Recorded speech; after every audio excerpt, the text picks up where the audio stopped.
שלום חברים, רציתי להראות לכם שיטה איך יודעים אם המיקרוגל דולף כשמפעילים אותו. לא.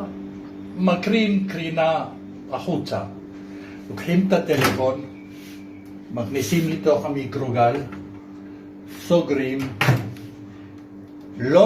לא מפעילים את המיקרוגל, כן? זהירות. מתקשרים לטלפון מטלפון אחר, אם יש צלצול, סימן שהמיקרוגל דולף. אם אין צלצול, המיקרוגל אטום. תודה לכם, לא לשכוח לעשות שיתוף ולייק. תודה.